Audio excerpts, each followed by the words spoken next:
Well, hello everybody and welcome back. If you've watched any of my other videos, I don't have many and I have no subscribers.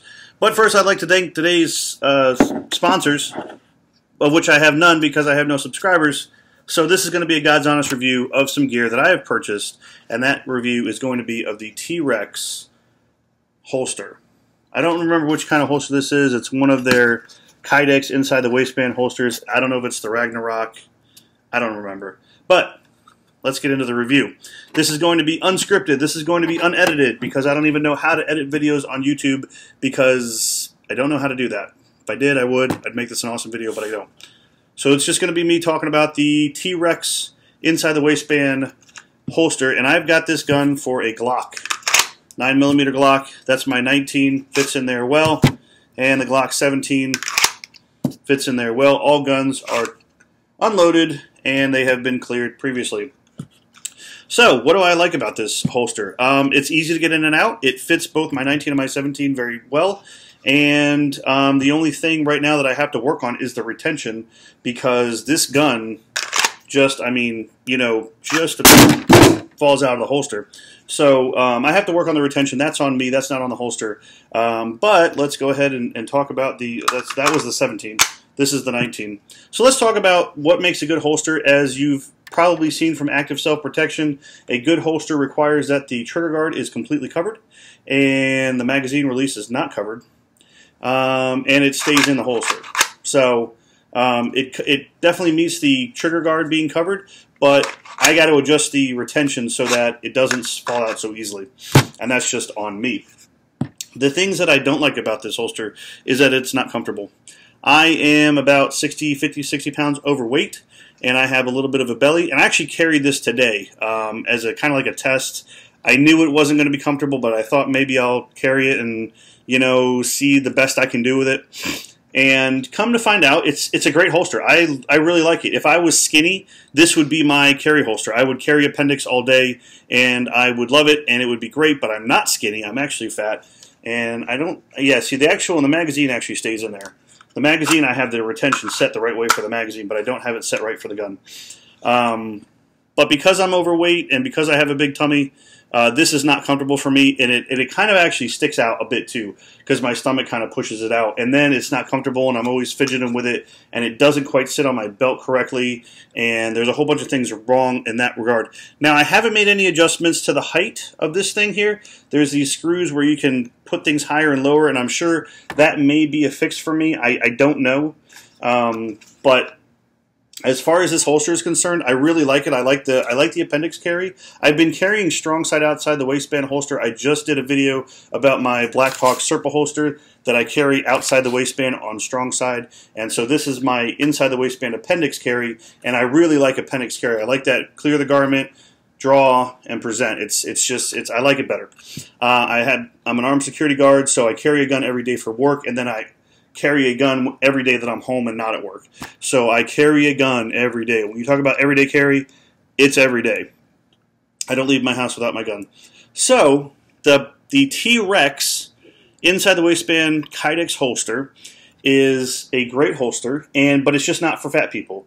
So if you're one of these people that's skinny, you weigh like 190 pounds, and you're like 6 feet tall, and you're like awesome, and you're in shape, and you run, then this can definitely be a holster for you. Another good thing is the bottom is open, just like the Serpa holster. So if you have, excuse me pointing a gun at you, if you have a 19, right? If you have the 19, it doesn't come out. And if you have the 17, that fell on the floor, it also still does not come out the bottom. So this is actually built for a 17. I'm pretty sure I ordered this. I ordered it for the 17. And I think you can have the sweat guard come up higher. I don't know. I think I got the mid-level sweat guard. I don't remember. But it comes up that high. And then, the front side as well. But like I said, one of my complaints is that there's nothing covering this magazine. But it's appendix. So there's nothing that you should be bumping into in the front of you that's going to mess with your magazine release button. Whereas the Serpa holster, since it's outside the waistband strong side, you have more of a chance of maybe something hitting the magazine release button. So this holster is great. I have no complaints about it, except for the fact that I'm fat and it doesn't fit and it's uncomfortable. I mean, sitting down is like impossible.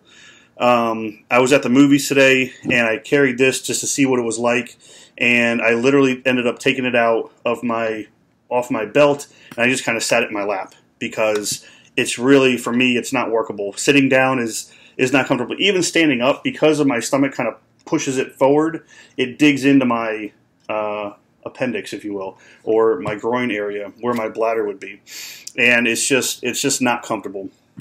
I absolutely don't like it. I absolutely prefer use and carry my Serpa holster every day, and this is going to be my holster when I lose about 60 pounds because it's not comfortable, and I don't know how to make it work. I tried it, and I wore it. Standing up, it's doable, but even, like I said, even so, my stomach pushes it out almost like that, and this bottom part just digs in.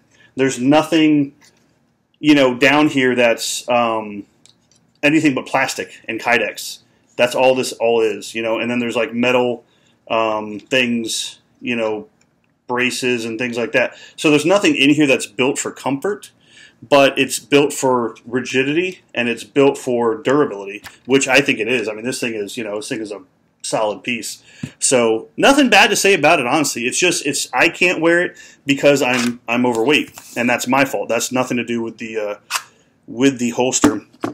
Trex has a lot of options. I went with the carbon fiber outside, and then the back is just kind of a matte black. So they have a lot of different color options I noticed on the website. I just figured black would be the best thing so it doesn't stand out. They have like firefighter red or EMS green or, woodland camo and all these other kinds of crazy things. But for me, I want something that's not going to stand out. So it's going to be, even this is probably too glossy, and I could probably even make this a flat black or a matte black or something like that because the less light and stuff that you have reflecting off this thing, if you're going to be carrying concealed, you're going to want something that blends in with your clothes. Today I wore this kind of dark t-shirt and I have black pants on.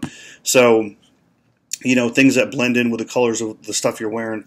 And nothing shiny, nothing, neon green and zombie green and all this other kinds of stuff. So, great holster. I like it. If you're a skinny person, Trex has a bunch of different, there's their logo, I think. Is that yeah, there's their logo for Trex Arms. Go on their website. I'm pretty sure it's like trexarms.com or something like that, or just Google Trex Arms. It should take you to their website. I'm not going to link it in the description because nobody's going to watch this video. And you can see all the different options you have. Like I said, great company. Trex puts out a lot of YouTube videos. So if you are on YouTube looking for good video content, Trex Arms is great. Active Self-Protection is great. Active Self-Protection, I think, did a video review of this as well. It's one of their preferred holsters and one of the holsters they recommend. And they really recommend appendix carry. So again, if you don't know how to carry, number one, get a good holster. If kydex is your thing or if the Serpa holster is your thing, get a quality, good, solid holster that covers your trigger guard. Don't have one of these, throw it in your pocket things. Don't do that. And then, either carry appendix or carry strong side. I wouldn't know of anybody that's going to recommend carrying, 4, 5, 6 o'clock because that's just, you get behind. There's 101 different reasons not to do that. The best way to carry is either appendix or strong side. You don't want to cross draw. You don't want to do any kind of crazy stuff because in a perfect world, you're going to be, like at a range, you're squared up to the target and you're going to draw and shoot, and it's going to be very static in a range. And when you get into a gunfight, if you watch what happened in Kenosha, that kid was shooting a rifle, but he was in different shooting positions because of everything that had happened. He got knocked to the ground kind of thing.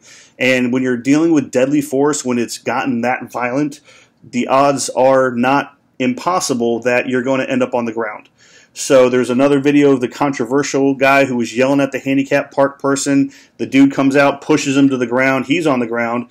He draws and shoots that guy. Not here to talk about the justification or anything like that. Just saying you very well may end up somewhere where you're not standing face-to-face with your target and you are in a compromised shooting position. You're not on this, your isosceles or weaver or any kind of stance like that. So if you're going to have a holster, you're going to want to have a holster that you can get to 9 out of 10 times. Appendix carry, you're going to be able to get to it 9 out of 10 times. Strong side, outside, or maybe even inside the waistband. I don't know. I wouldn't recommend strong side inside the waistband, but it's an option. So But strong side or appendix are the two absolute best preferred ways to carry. You don't want to start talking about cross draws and behind the back and all this other stuff, because you might end up on your back. And if your gun is at your 4 o'clock position, now you're laying on your gun, and can you clear a cover garment and then get a gun out? So that's a thing that you got to consider. Appendix, I think, is a really strong argument for appendix carry, even if you're a brand new shooter. And everyone's going to say, oh, you're going to shoot your reproductive organs off, we'll just say, okay? Keep this family friendly. You're going to shoot your reproductive organs off if you point your gun at your appendix area, right? So your appendix area is this right here, and they're saying, oh, you're going to point your gun at your reproductive organs. You won't. Like I said, if you're following the gun safety laws, what are the gun safety laws, guys? Number 1, don't point the gun at anything you're not intending to shoot. Well, if you're in the holster, you're actually not pointing the gun at your reproductive organs, because it would require you to point the gun in like this. And again, so if you're overweight, if you're fat like me, if you got a belly, and your gun is going to be pointed out like that because of your belly, you have an argument to be made. However, if you're in the proper shape, if you're not overweight, then skinny people, you're coming straight down. Okay, so rule number 1, don't point the gun at anything you don't intend to shoot. Rule number 2, the biggest one, the most important one, keep your finger off the trigger until you're ready to fire. So if you're following that rule, all the other rules, you know, they keep you safe, but the biggest one is keeping your finger off the trigger. So if you follow that one first and foremost and always, then you're not going to have any other problems about pointing the gun in an unsafe direction, i.e. putting it in a holster that's in the middle of your pants and pointing at your reproductive organs, okay? So rule number 3 is treat every gun as if it were loaded, right? So you got to assume, even though I know this gun is not loaded, I'm still not putting my finger on the trigger, and I'm not pointing anything I don't intend to destroy, right? So you're following all 3, and then 4th is know your target and what's beyond it. So if you're following all the safety rules or laws, you holster up, and then your holster's on your belt line, and then you put your gun in your holster, and you're fine. So don't worry about damaging your body or having a negligent discharge if you follow the gun safety rules. So if there's a YouTube video of a guy who's at the range and he draws and he shoots himself and he says, "Damn it, I just shot myself," right? Whose fault is that? Is it the holster's fault? No, it's not. Is it the gun's fault? No, it's not. It's his fault because he put his finger where? On the trigger when he wasn't ready to fire. And he pointed the gun in a place that he didn't want to shoot something. He broke 2 safety rules, and then wham bam, what do you know? He hurts himself because he has a negligent discharge. Another video of like an FBI or ATF agent that's in like a room and he gets given a gun. He doesn't treat it as if it was loaded. He doesn't point it in a place he's not intended to shoot. He doesn't keep his finger off the trigger, and wham bam, he shoots himself too. So when you break all the safety rules, that's when you have negligent discharges, not because of your holster and not because of the gun. Okay, so the gun and the holster are not the reason people have negligent discharges. It's because of ignorance and stupidity and people not respecting the firearm that's in their hand. So then they have a negligent discharge, like I did. There's a video on my channel about my negligent discharge story because I broke the gun safety rules, and guess what happened? I shot my blender. Not the holster's fault, not the gun's fault, my fault for doing stupid things and not paying attention. So, guys, appendix carry is a great option if you're skinny, if you're in shape. It should definitely be considered because, like I said, 90% of the time, if you're going to conceal carry. Now, we're going to talk about open carry here in another video because I don't want to make this thing like 20 minutes long again.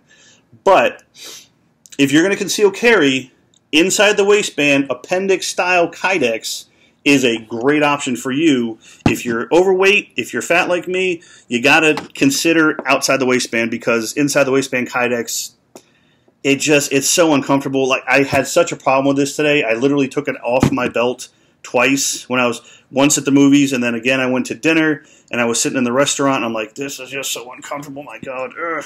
And so it just doesn't work, and then it comes off the belt and the rest of it, so it's a big problem. So I don't like inside the waistband appendix carry just because I'm fat, and that's my own fault. Otherwise, if I were skinny, this would work great. There's 10 different videos all over the place about this holster or any other holster that's just like it that is great for inside the waistband appendix carry, and it's a great way to carry. It does require training, but carrying a gun requires training. You should be dry firing. If you're new, for some reason you stumble across my video, if you're a new gun owner, welcome. I'm really happy you're with us now. You got to train and you got to dry fire. Again, follow those laws. They are written in stone. Follow the gun safety laws when you're dry firing, and you won't have any issues. You're going to get better and better and better. You're going to get quicker, which is important. And then everything's going to be gravy. And then you're going to have a negligent discharge because you're not going to follow the rules. You're going to get overconfident, like me. And then you're going to say, oh, crap, I'm never going to do that again. Everybody has a negligent discharge story. It happens to us all because we get overconfident, we get overcomfortable with our firearms, and then I know the gun safety laws, of course, and then you don't treat the gun as if it were loaded. Bang, you shoot your blender, and you shoot a mirror. I had a friend who was dry fire practicing, pulled the trigger, put a hole right in a mirror, and so it happens to the best of us, guys. If you're new to the gun community, welcome. I hope you are scouring YouTube. There is 10 million videos, hours and days and weeks and months worth of videos to watch, to learn. There are a lot of good places to learn from. Active Self-Protection, Warrior Poet Society, James Yeager, Coleon Noir. You're looking at Travis Haley is a great source. You're looking at Tim Kennedy is a great source. There is so many people out there on YouTube. I mean, just, listen, there's too many to name, right? There's so many out there, and they have great channels, and they're so educational, and they have decades of experience. They've taught thousands of classes. They've instructed thousands of students and things like this. So, guys, look for all that information. Get educated. Get confident with your firearm. Dry fire. Practice. Go to the range. Get that quality training. The NRA is fine for the beginning stuff, and then never go back to the NRA and go get some actual fighting, gunfighting classes. Places like Warrior Poet Society, Active Self-Protection, James Yeager, those kinds of people. Go look to them to actually get gunfighting skills. Once you pass your NRA beginners, thing, that's fine, that's great, whatever. But then, like I said, you're going to want to go to that next level and actually get range time and trigger time and be shooting under stress and things like this. So thanks for watching, guys. I hope you had a great time. This is the Trex Arms inside the waistband kydex holster for a Glock 17. Y'all have a great day.